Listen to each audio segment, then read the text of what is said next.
The moment Sophia's daughter wrapped her tiny arms around Marcus's legs and called him "Daddy," the termination letter in his hands suddenly weighed 1,000 pounds. How could he fire a single mother whose child had somehow mistaken him for the father figure missing from her life? As he looked down at those innocent eyes, Marcus realized some decisions transcend business logic, and this one would change everything. If you're touched by this story already, please hit that like button and subscribe to see more content that explores the unexpected ways our lives intersect and transform each other. Marcus Donovan drummed his fingers against the mahogany desk, the quarterly performance report spread before him like a battlefield map. Red numbers. Too many red numbers. As CEO of Pinnacle Solutions, he'd built his reputation on tough decisions and unwavering standards. The company had weathered the economic downturn better than most, but sacrifices were still necessary. His assistant knocked softly before entering. "Sophia Williams is here for your 2 o'clock. Marcus nodded, straightening his tie. "Send her in." Sophia entered with the quiet dignity that had first impressed him when he hired her 3 years ago. Her resume hadn't been the strongest, but there was something in her interview, a determined resilience, that convinced him to take a chance. Now, that same quality made what he had to do even harder. "Please, sit down," he gestured to the chair across from him. She smoothed her skirt and sat, hands folded in her lap. There was exhaustion in the shadows beneath her eyes, but her posture remained perfect. Professional to the end. "I appreciate you making time to see me," she said. Marcus cleared his throat. "Sophia, I've been reviewing the department's performance metrics, and I'm afraid we need to discuss your position with the company." Something flickered across her face, fear, quickly masked. "I understand my numbers have been down this quarter." "It's been more than one quarter," Marcus said, sliding a folder toward her. "Your productivity has dropped consistently over the past 6 months. Client feedback shows decreased satisfaction. Project deadlines missed." Sophia's fingers trembled slightly as she opened the folder. "I know I've been struggling to maintain my previous standards. If you could just give me a chance to." "We've had this conversation twice already," Marcus interrupted, more harshly than he intended. He softened his tone. "I respect you too much to pretend this is a warning. The decision has been made." The termination letter sat in another folder to his right. Clean, efficient, with a generous severance package, the least he could do. Marcus had always prided himself on being fair, even when being firm. Sophia's composure cracked, just slightly. "Mr. Donovan, please. I know I can turn this around. I just need a little more time." "Time isn't something the company can afford right now," Marcus said, reaching for the termination folder. A commotion outside his office door interrupted them. His assistant's voice, unusually flustered, followed by a higher, smaller voice. The door burst open, and a little girl, no more than 4 years old, darted into the room. "Mommy," she called, rushing toward Sophia. Sophia's face drained of color. "Emma. What are you doing here?" Marcus watched in confusion as his assistant appeared in the doorway, breathless. "I'm so sorry, Mr. Donovan. Mrs. Chen from daycare brought her. There was some kind of emergency closure, and your number was listed as Sophia's workplace." The little girl, Emma, had climbed into her mother's lap, oblivious to the tension in the room. She looked around with curious eyes, taking in the spacious office before her gaze settled on Marcus. "Are you Daddy?" she asked with the directness only children possess. The question hung in the air like suspended glass. Marcus felt something inside him shift uncomfortably. "Emma, no," Sophia whispered, mortified. "This is Mr. Donovan. Mommy's boss." But Emma was studying him with intense concentration. "You look like the daddy in my picture. Mommy says he had to go away, but he loved me very much." Sophia was gathering her things, clearly desperate to escape. "I am so sorry, Mr. Donovan. I'll reschedule with your assistant." Marcus should have let her go. Should have rescheduled this unpleasant task for tomorrow. Instead, he found himself saying, "Wait." Something about the child's innocent confusion, or perhaps the raw panic in Sophia's eyes, made him pause. "Your daughter can stay. We can finish our conversation." Sophia hesitated, then slowly sat back down, holding Emma close. "Thank you. I don't have anywhere to take her right now." Emma wiggled free and walked around the desk, approaching Marcus with the fearlessness of childhood. "Do you have kids?" "My friend Jaden's daddy has a big desk like this too." Before Marcus could answer, she spotted the photo frame on his desk, his sister's family at Christmas last year. "Is that your little girl?" "No," Marcus said softly. "That's my niece." "Oh." Emma seemed disappointed. Then she brightened. "Can I draw a picture while you talk to Mommy? I'm very good at staying quiet when grown-ups talk." Marcus found himself nodding, pulling a legal pad and pen from his drawer. As Emma settled on the floor beside his desk, he turned back to Sophia, who looked both grateful and mortified.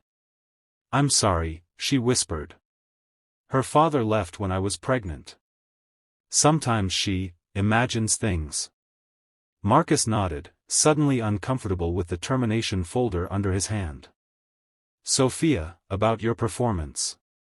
I know it's not acceptable," she said quietly, glancing at Emma to ensure she wasn't listening. "The truth is, I've been struggling since my mother got sick. She was my childcare, my support system. Without her, I've been juggling Emma's school, doctor appointments, trying to find reliable childcare I can afford." She straightened her shoulders. "But that's not your problem. I understand business is business." Marcus looked at the little girl concentrating on her drawing, tongue poking out between her teeth. Then back at Sophia, seeing for the first time the dark circles under her eyes, the way her clothes hung a little looser than they should. "How is your mother now?" he asked. Surprise flickered across Sophia's face at the personal question.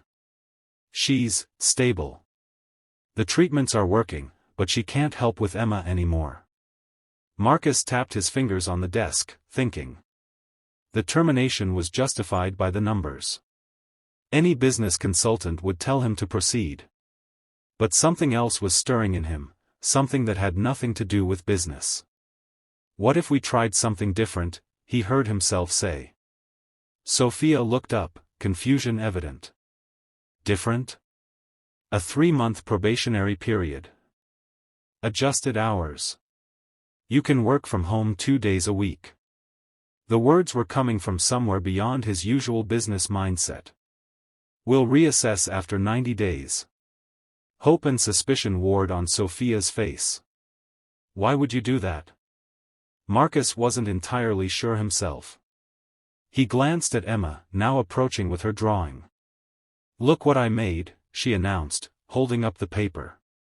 It showed 3 stick figures, a tall one in what appeared to be a suit, and 2 smaller ones. "It's you and me and Mommy." Sophia started to correct her, but Marcus accepted the drawing with a solemn nod. "Thank you, Emma. It's excellent." As he looked at the childish scrawl, something twisted in his chest. He'd been so focused on quarterly reports and performance metrics that he'd forgotten the human element of his business. The lives affected by each decision.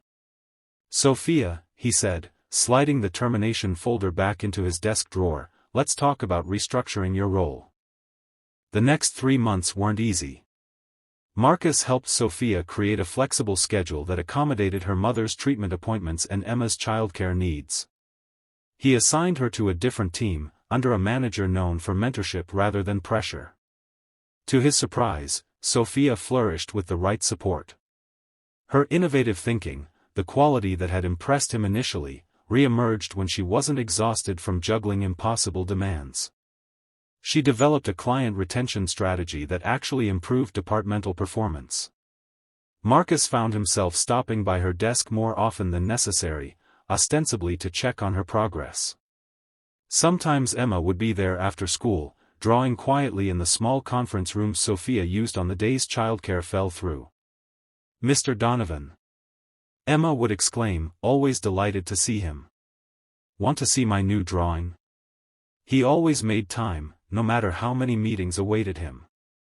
Something about her unguarded enthusiasm reminded him of simpler times, before spreadsheets and profit margins consumed his life.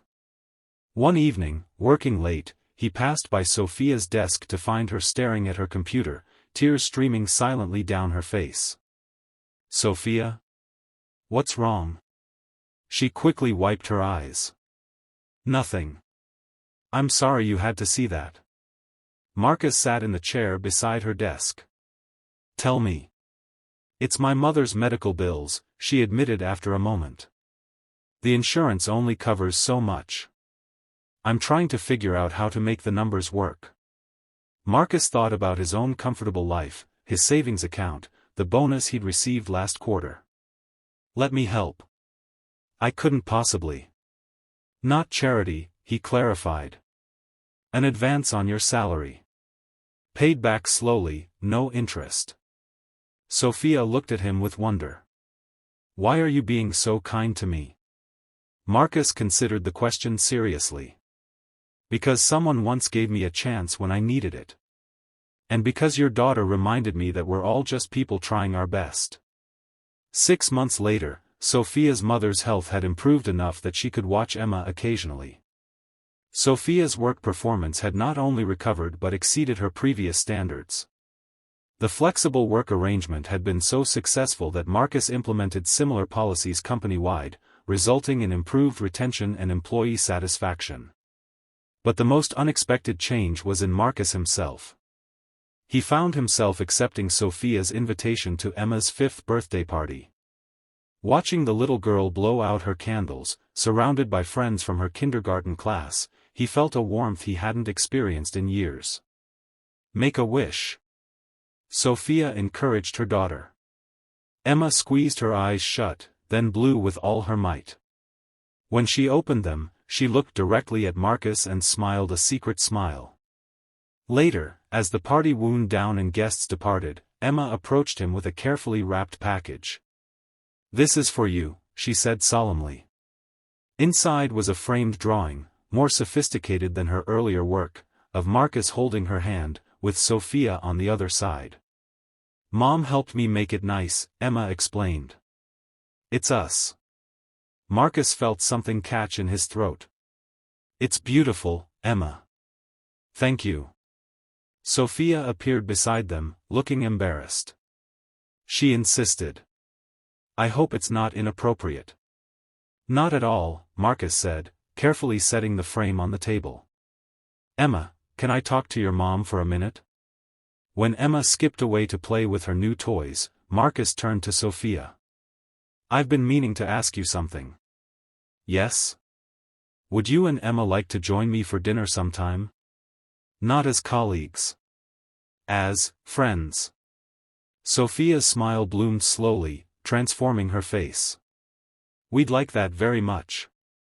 As Marcus drove home that evening, the framed drawing carefully placed on his passenger seat, he thought about the termination letter he'd almost delivered 6 months ago. How close he'd come to making a decision based purely on numbers, without seeing the human story behind them. Emma had called him Daddy by mistake that day, but her innocent error had awakened something long dormant in him: compassion, connection, the recognition that business success meant nothing without human relationships. He didn't know where this new friendship with Sophia and Emma might lead, but for the first time in years, he was eager to find out. Sometimes the most important business decisions aren't made in boardrooms or based on spreadsheets. Sometimes they happen when we least expect it, when a child's innocent words cut through our carefully constructed professional facades and remind us what truly matters. For Marcus, that moment changed everything. One small voice calling him Daddy had saved not just Sophia's job, but perhaps his own humanity as well. If this story touched your heart, please remember to like this video and subscribe to our channel for more stories that remind us of our shared humanity and the unexpected ways we change each other's lives.